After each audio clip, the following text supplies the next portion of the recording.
Buenas noches, hermanos. Que el Señor les bendiga. Si hay algún amigo también, le damos la bienvenida. Y deseamos que esta noche usted entregue su vida a Jesucristo. Porque el Evangelio es eso, lo que predicamos es salvación.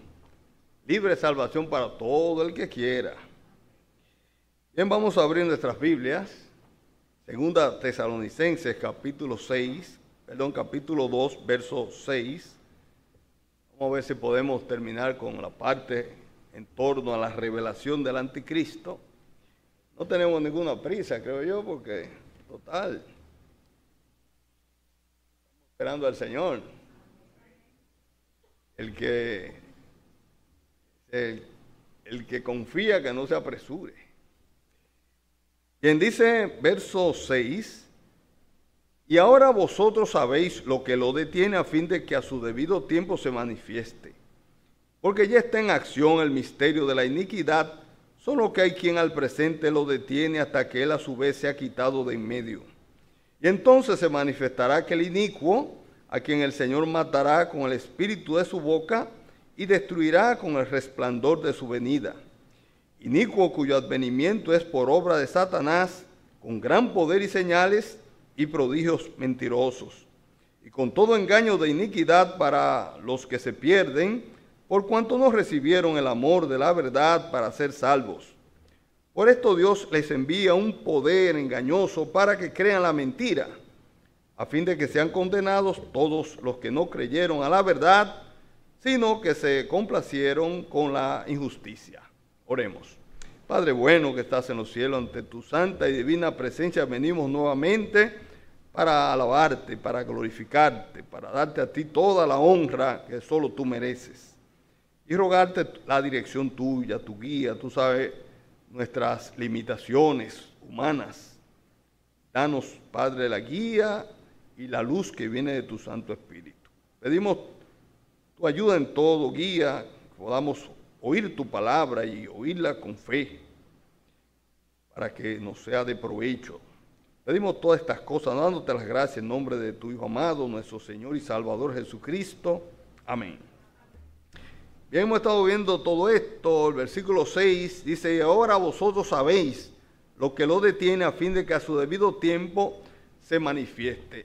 Ya ustedes que están aquí presentes, asumo que ya saben lo que lo detiene que el anticristo no tenga hoy su manifestación.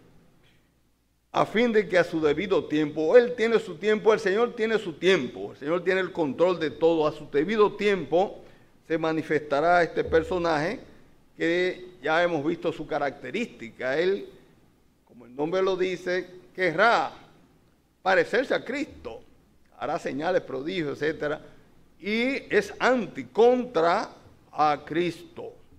Entonces, quiere ocupar el lugar de Cristo. Fíjense que Él buscará que ser objeto de culto. Por eso Él se levanta contra todo lo que se llama Dios, o es objeto de culto, tanto que se siente en el templo de Dios como Dios y haciéndose pasar por Dios. El anhelo de Satanás es precisamente ser adorado.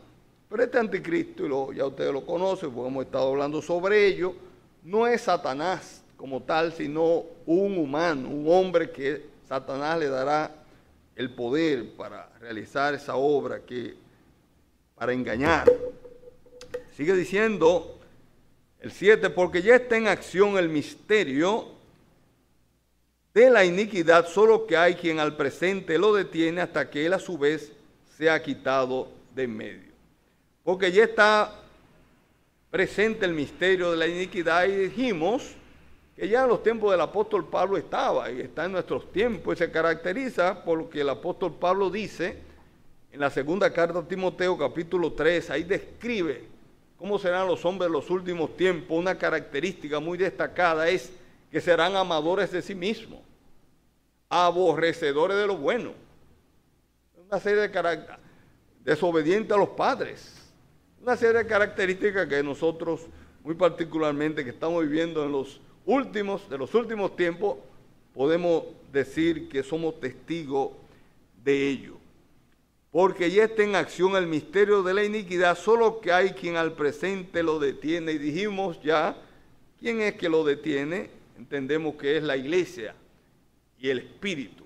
La iglesia está habitada por el Espíritu de una manera muy particular, de una manera muy propia de esta dispensación. En la dispensación anterior de la ley, el Espíritu no permanecía en la persona. Recuerden cómo vemos en los salmos que el salmista pide que no quite de mí tu espíritu y esa cosa. Porque el Espíritu venía, hacía una obra determinada en la persona y se iba. En esta dispensación de la gracia que usted y yo pertenecemos, tiene una particularidad y que el Espíritu viene a morar en la persona de manera permanente, está morando.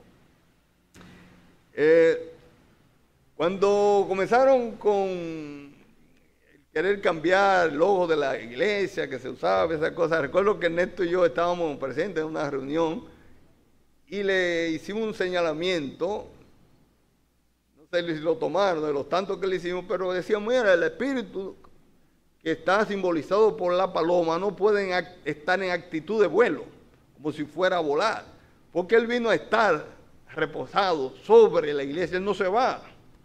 Entonces, vaya, eso debemos nosotros tenerlo muy pendiente. Versículo 8, y entonces se manifestará aquel inicuo a quien el Señor matará con el espíritu de su boca y destruirá con el resplandor de su venida. Cuando lo que lo detiene, cuando la iglesia en el rapto sea quitada de la tierra, entonces se va a manifestar el anticristo, ese inicuo, el anomos. Anomos, hemos estado diciendo, es una palabra en griego compuesta a, significa sin, nomos, ley. Por lo tanto, habrá un periodo de anarquía, el hombre que no está sujeto a la ley de Dios. Ese es el anticristo, es el inicuo. Entonces, mientras la iglesia está aquí en la tierra, no puede manifestarse el anticristo. Así que tranquilo. Hay gente que el anticristo que está por allí, no va a estar mientras la iglesia esté aquí en la tierra, no vendrá el anticristo. Lo mismo es que van a tirar la bomba atómica. No va a pasar nada, no va a tirar nada, ninguna bomba atómica que destruya el planeta, no. El Señor tiene el control de todo, eso no va a ocurrir. Así que tranquilo y no se duerma su noche tranquila, que eso no va a suceder.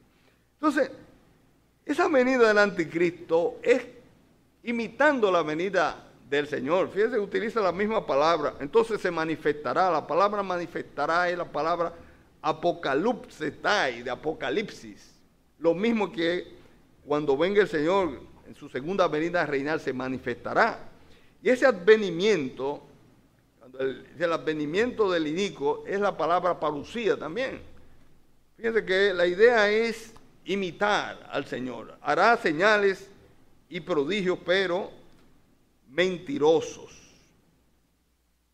Pero claro, el apóstol ahí mismo habla de que su fin está seguro, porque dice que el Señor matará con el espíritu de su boca y destruirá con el resplandor de su venida. Cuando Él venga, solamente el brillo de su gloria va a matar a ese anticristo.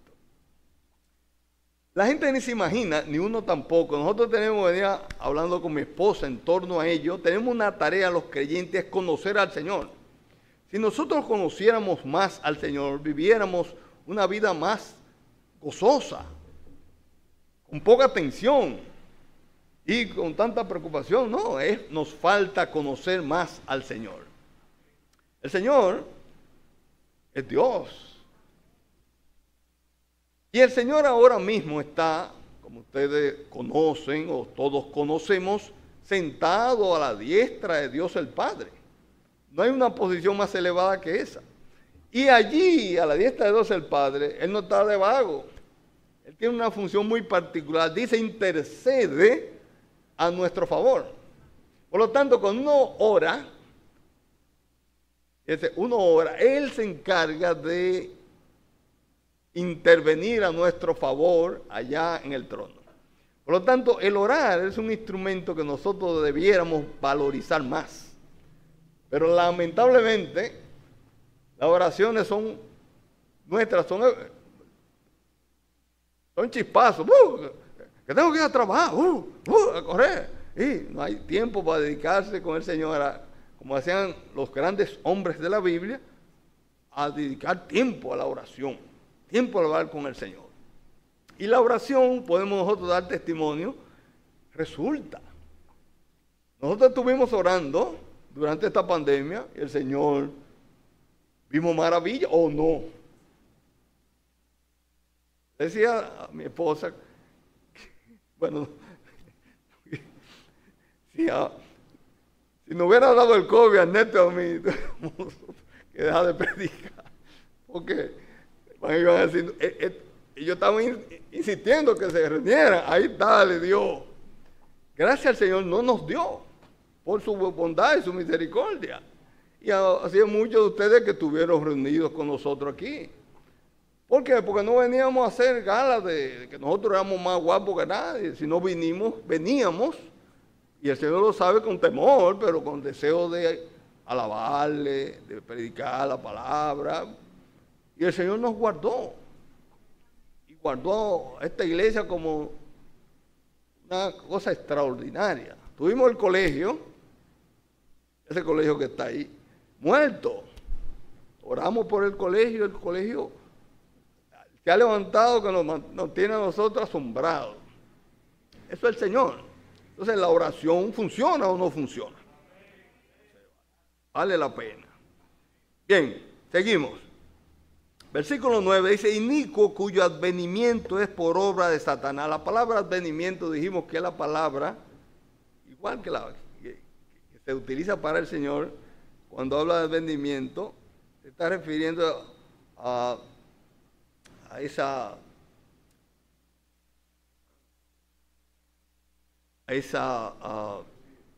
parucía, la misma que se utiliza para el Señor. O sea que en todo momento Él quiere parecerse al Señor. De ahí la importancia de que nosotros podamos identificar al enemigo. El enemigo no es burdo, no es como la gente lo pinta, el diablo, no. El enemigo es un estratega. Y él va a venir sutilmente porque es lo que es un engañador, él es sutil. Y va a venir como pasó con Eva y como pasó con el Señor, con tentaciones, con cosas que no parecen malas. Si tú eres hijo de Dios, pues dile a esa piedra que se convierta en pan. ¿Qué tenía de malo eso? En una primera lectura no tenía nada de malo. Pero el Señor, que es el Señor, le respondió con la palabra que ahí estaba la voluntad real de Dios el Padre en torno a qué hacer en ese momento. Escrito está, no solo de pan vivirá el hombre, sino de toda palabra que sale de la boca de Dios. O sea, le respondió con la palabra y cayó a Satanás con la palabra. Entonces, el antídoto ante esas acechanzas y esas estrategias de Satanás es la palabra. No hay otra manera. Porque él va a venir con sutileza, que parecen igual, pero no son igual, tratando de engañarnos a nosotros. Dijimos durante la celebración de nuestro aniversario de que Satanás a veces le estamos atribuyendo cosas que no son de él, porque también lo estamos sobrecargando y lo estamos elevando demasiado. Hay pecados de la carne y hay pecados que son por el mundo, la mundanalidad. Satanás sobre todo tiene especial particularidad afectando la mente. Cuando él hace que uno haga algo contrario a lo que es la voluntad expresa de Dios, escrita, bueno, él está ganando. Es lo que va buscando eso, los pecados de tipo espirituales, más que otra cosa, los pecados que tienen que ver con la mente. Entonces, tener eso muy presente. Dice Entonces, versículo 9, inicuo cuyo advenimiento es por obra de Satanás, con gran poder y señales y prodigios mentirosos.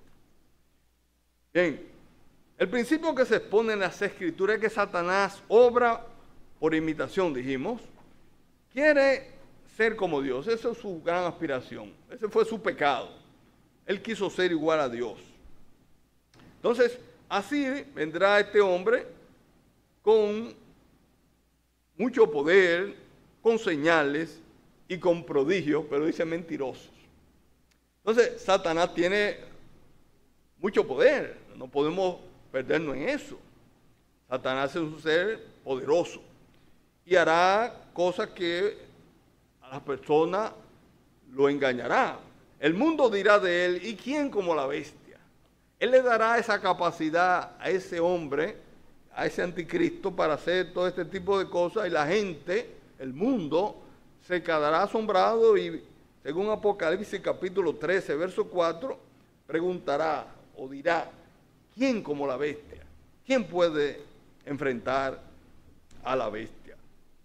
Entonces, todo este tipo de cosas podemos nosotros darnos cuenta, y ya hablamos sobre ello, de este anticristo. Citamos a nuestro hermano Carballosa, que decía, las distintas referencias tocantes al anticristo aparecen en el Apocalipsis y apuntan al hecho de que se trata de una persona. O sea, no es un demonio, es una persona.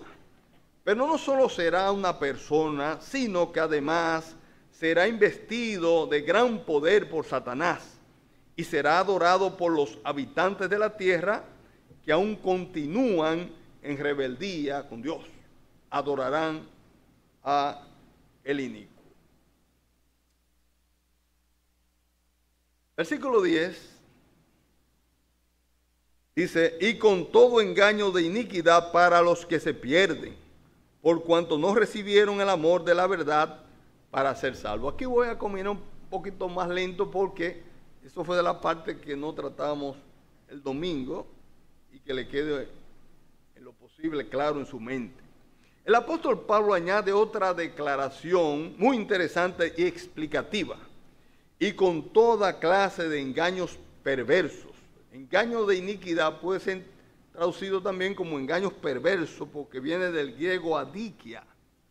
Esto remacha la afirmación anterior. Literalmente el texto dice con toda clase de engaños de iniquidad. Esta palabra iniquidad puede ser simplemente un genitivo para engaño injusto, pero también puede señalarnos el resultado, o sea, el engaño que conduce a la injusticia.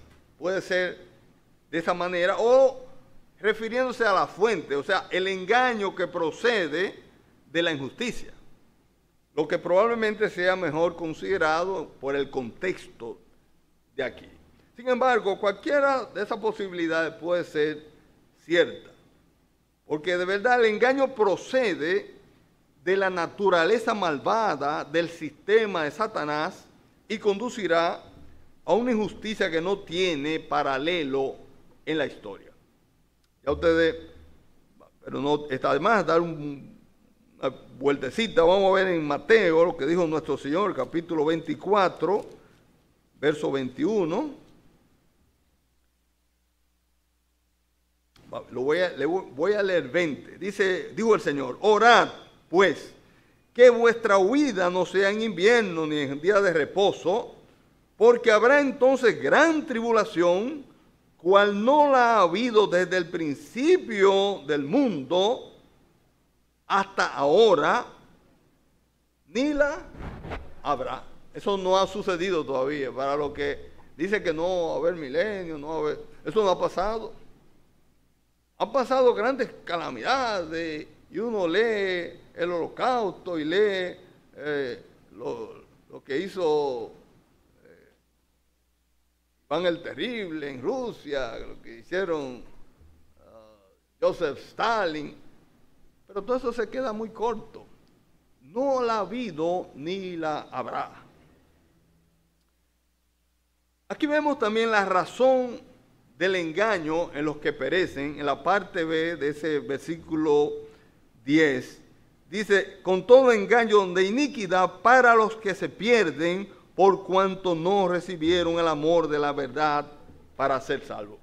La razón de eso está indicada en la palabra, para los que se pierden porque no encontraron lugar en sus corazones para la verdad. Alguien escribió, qué ironía, primero aquellos para quienes están diseñados los prodigios mentirosos se describen como aquellos que se pierden. La palabra es apoyumenoi, porque seguirán al hijo de perdición, apoleia, dice el versículo 3. Dice el versículo 3 de este 2. Debemos siempre dar gracias a Dios por vosotros, hermanos, por cuanto,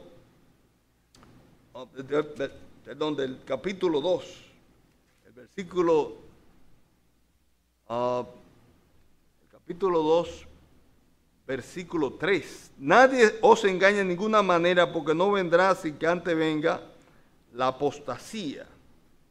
Está hablando de el advenimiento de ese inicuo, de ese hombre de pecado.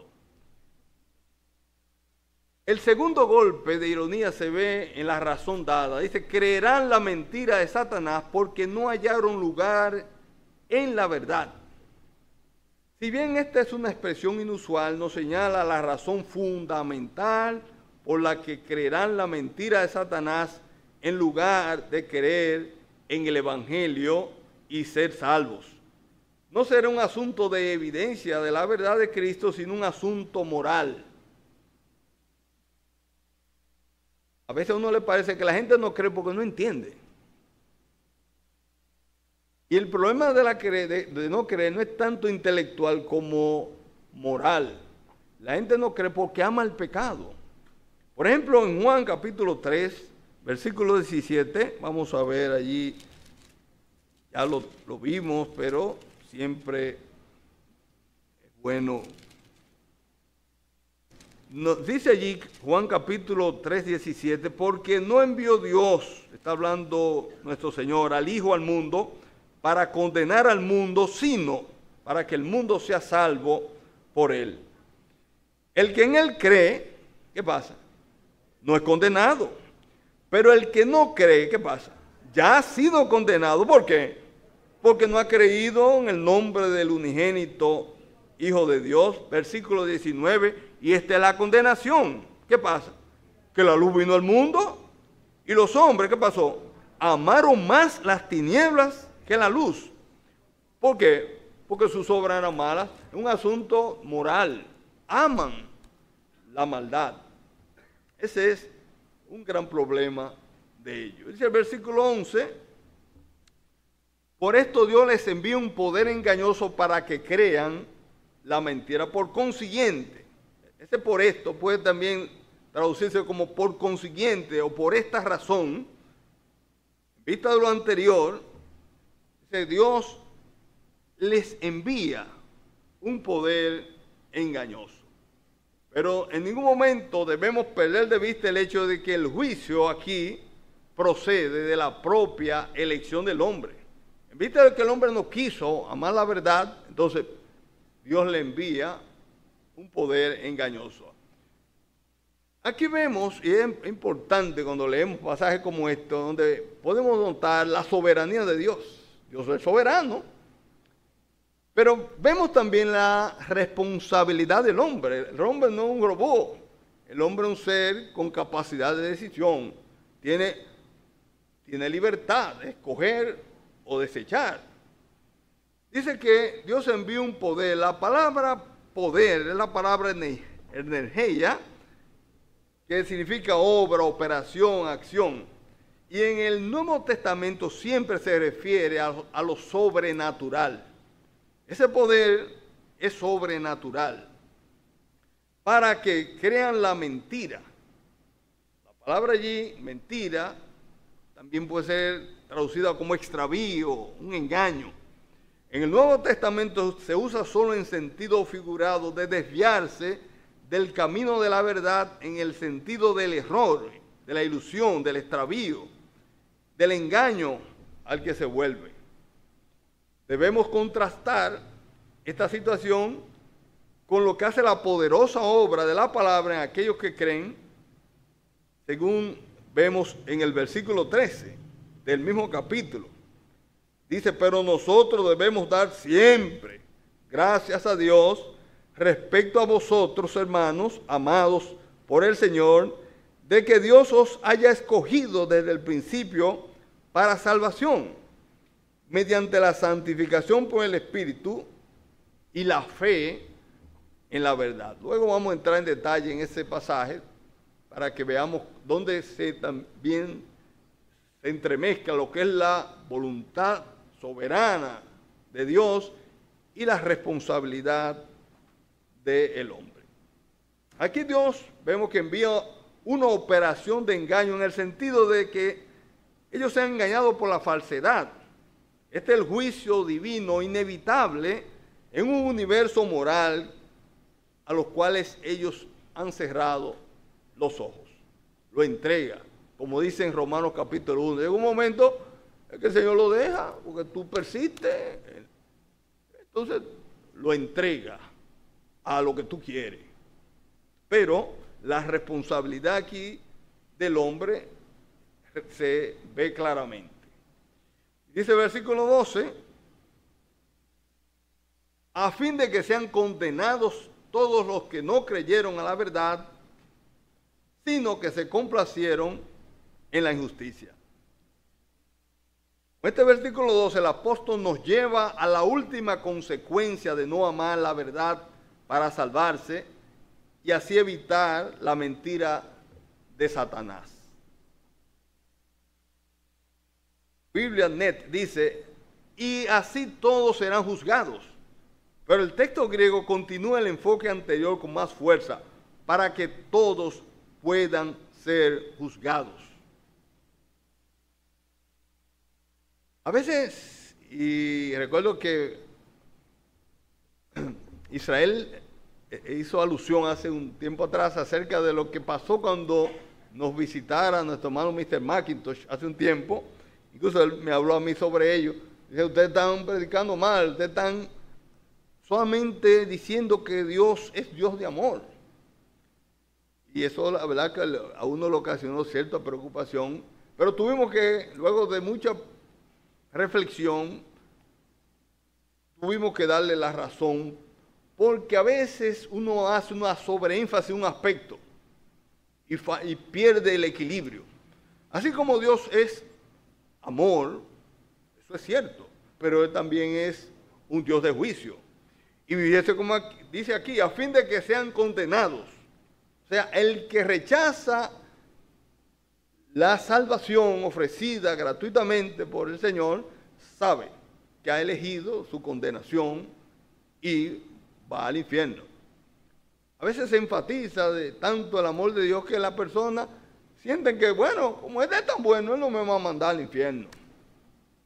Y tiene que saber todas las personas que sí, pero Dios es un ser perfecto donde su amor no puede estar a expensa de otras de sus atributos, como la justicia y su condición de ser un ser moral que tiene que castigar lo malo. Entonces, hay condenación para aquellos que han rechazado el camino que Él ha trazado para obtener salvación. Cuando Él habla aquí de ser juzgado, nos vienen a la mente tres juicios. No sabemos cuál de los tres Él se está refiriendo, pero tenemos que, este es el juicio de caer en la mentira. Ahora hay inconversos, familiares de uno, personas que han oído el Evangelio, pero no han aceptado a Jesucristo. Si la iglesia se va, si la iglesia viene el rapto y se lleva a la iglesia, va a comenzar ese periodo que llama el día del Señor, que es un día de juicio. Y el anticristo vendrá. Y ellos padecerán ese juicio que va a venir de parte de Dios, que le va a mandar un espíritu de engaño para que crean la mentira. Entonces puede referirse a este, o puede ser referirse a los juicios de la tribulación. Él se ha puesto a pensar en algo acerca de los juicios de la tribulación. Habrá un juicio tan grande que la gente deseará morir. ¿Y qué pasa? Que la muerte huirá de ellos. Eso no ha pasado nunca. La gente quiere morirse, se tirarán de cuántos pisos. Se van a tener tremendo golpe y sabe Dios cuántos huesos rotos, pero no se van a morir. Entonces, el amigo que no ha hecho su decisión, que aproveche, porque hoy es día de salvación. Nosotros como iglesia estamos proclamando el evangelio de la gracia salvadora, que solamente es venir y por la fe aceptar a Jesucristo, facilito. El que rechaza eso sabe que va a pasar por estas situaciones. Por último está el juicio del gran trono blanco que decidirá finalmente su destino eterno en el infierno. Bien,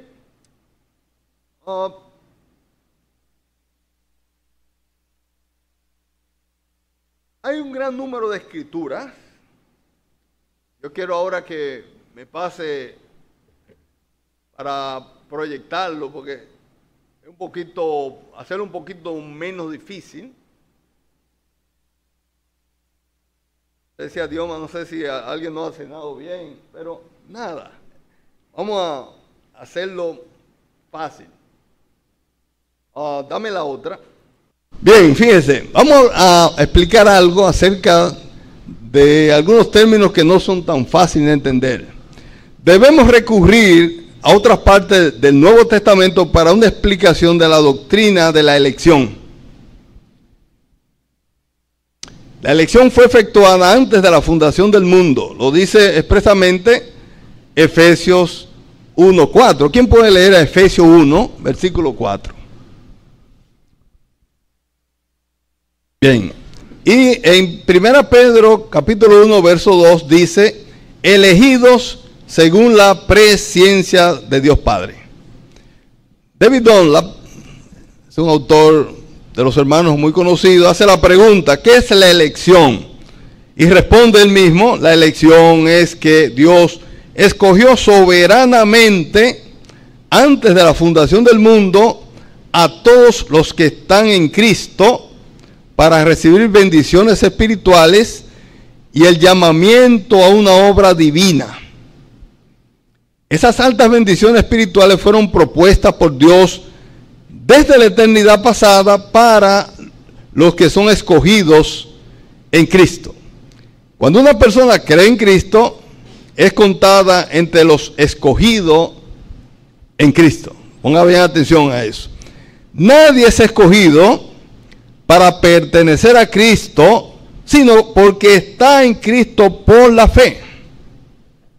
Pablo lo expresa de la siguiente manera: bendito sea el Dios y Padre de nuestro Señor Jesucristo, que nos bendijo con toda bendición espiritual en los lugares celestiales en Cristo, según nos escogió en Él antes de la fundación del mundo, para que fuésemos santos y sin manchas delante de Él.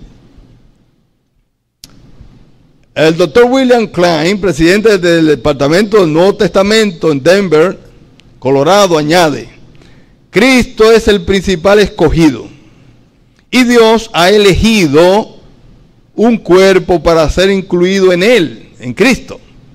La elección es del cuerpo de la iglesia, en Cristo. Antes de la fundación del mundo, Dios hizo su elección. Dios elige. Nosotros estamos completamente de acuerdo. Dios elige. Y su elección antes de la fundación del mundo. Los que eligen, los que están en Cristo, serán su pueblo. Pablo propone la meta de esa elección. En Cristo los escogidos vendrían a ser santos y sin mancha. La elección existe para producir un pueblo santo. Los conceptos divergentes con respecto a qué significa la soberanía de Dios son causa de muchas controversias. La expresión, la soberanía de Dios, no se halla en las Escrituras, pero creemos que el concepto transmitido por ella se halla en Efesios capítulo 1, versículo 11, donde leemos, habiendo sido, ¿qué dice ahí? Predestinados conforme al propósito del que hace todas las cosas según el designio de su voluntad. Debe comprenderse, sin embargo, que la palabra traducida como predestinados se halla solo 6 veces en el Nuevo Testamento y que Dios nunca la usa para decidir quiénes habrán de ser salvos. Si usted toma nota, tómela ahora para que usted vuelva y lo lea y lea esas citas. Eso es importante para lo que voy a decir más adelante. Cuando se le aplica a los creyentes en Cristo, siempre se refiere a algún propósito soberano de Dios que les concierne como creyentes. Esa cita es de un autor calvinista, muy reconocido. Fíjense ahora lo que él dice. R.C. Sproul, en su libro, dijo lo siguiente: las grandes doctrinas de la Biblia. Ese se llama el libro.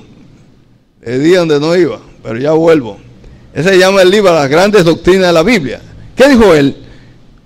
Cito: en su forma más elemental, la predestinación significa que nuestro destino final, el cielo o el infierno, ha sido decidido por Dios, no solamente antes de que lleguemos allí, sino antes incluso de haber nacido.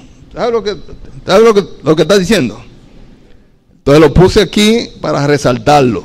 Nos enseña que nuestro destino está en las manos de Dios.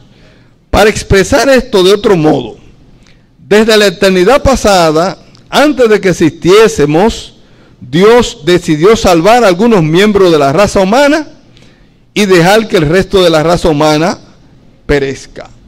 Dios hizo una elección, eligió a algunos individuos para que fuesen salvos y disfrutaran la eterna bendición del cielo, y eligió a otros para que sufrieran las consecuencias de sus pecados hasta el tormento eterno en el infierno. ¿Qué le parece? Hay un famoso autor, Dave Hone, que dijo: ¿y qué amor es este? Oiga,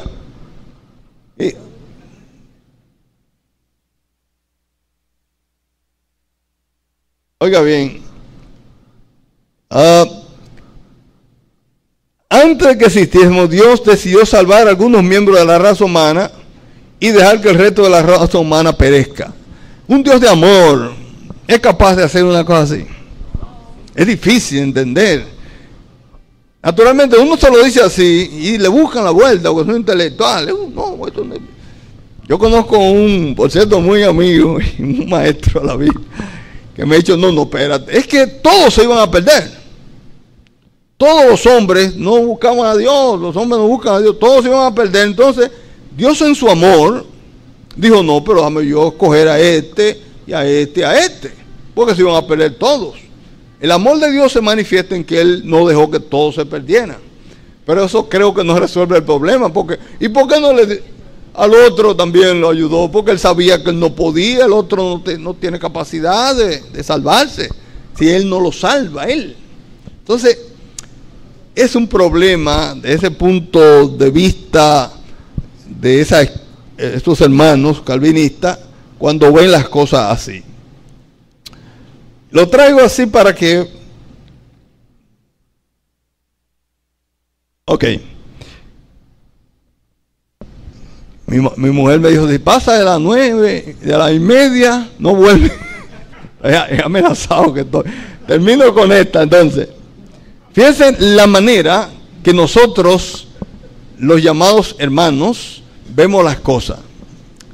Para que le quede a ustedes claro, cuando uno maneja esos términos así muy técnicos, y a veces uno dice: bueno, yo no estoy para los que están estudiando. No, es bueno que sepamos todos eso. Fíjense, consideremos ahora el significado de los términos elección y predestinación, porque están relacionados en la Biblia.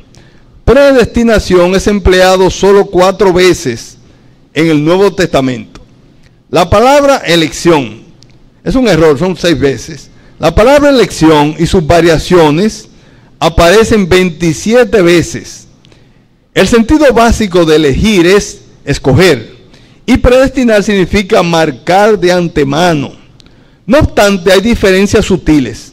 Bien podemos definir la elección como el acto soberano de Dios en gracia por el que escogió en la eternidad pasada en Cristo a los creyentes para bendiciones celestiales. Por otra parte, la predestinación es el propósito, la meta o resultado final que Dios desea para el creyente. En cada caso donde hallamos estas palabras, nunca, y nunca es, nunca, significan escoger para salvación. No vemos nunca en la Biblia que, yo voy a escoger a Luis para que se salve, o a Abraham para que se salve.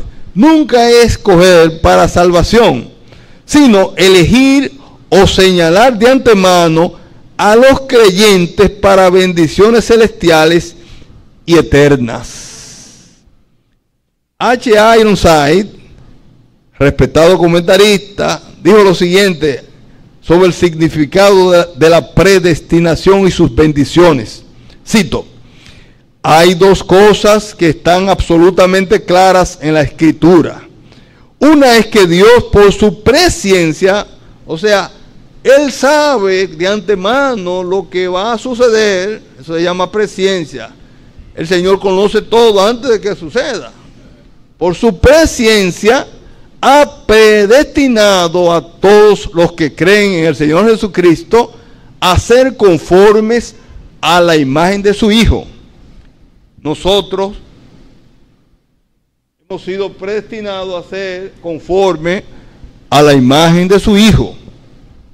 Y sigue diciendo, la predestinación nunca es para ir al cielo ni al infierno, sino siempre para privilegios especiales en y con Cristo. Todos los que creen en Él fueron escogidos en Cristo desde antes de la fundación del mundo. ¿Qué le parece? Nunca, porque es cuando tenemos una visión no equilibrada del Señor. Lo vemos en su soberanía y creo que se sobreenfatiza su calidad de soberano, que lo es, pero a expensa entonces de lo que son sus otros atributos.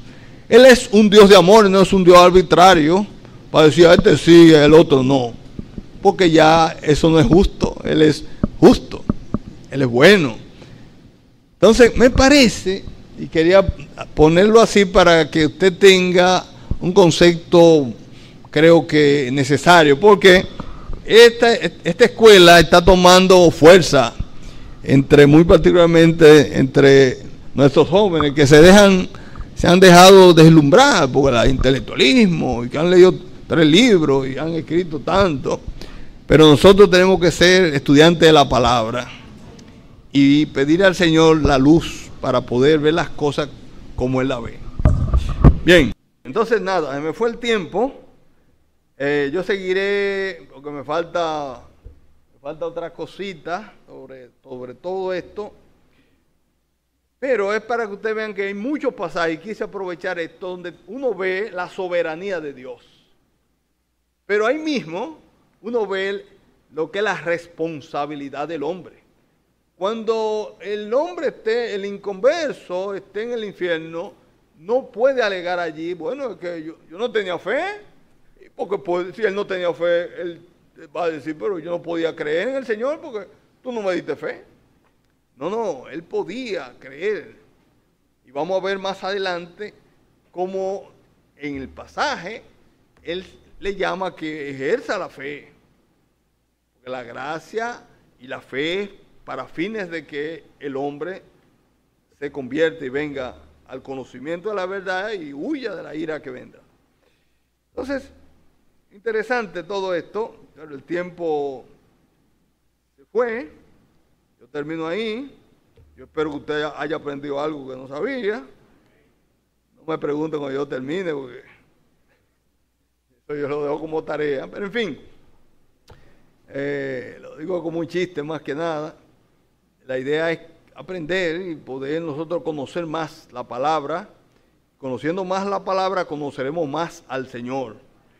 Conoceremos más que Él es un Dios de amor, que Él es un Dios de justicia, que es un Dios santo, que Él es soberano, y todos sus atributos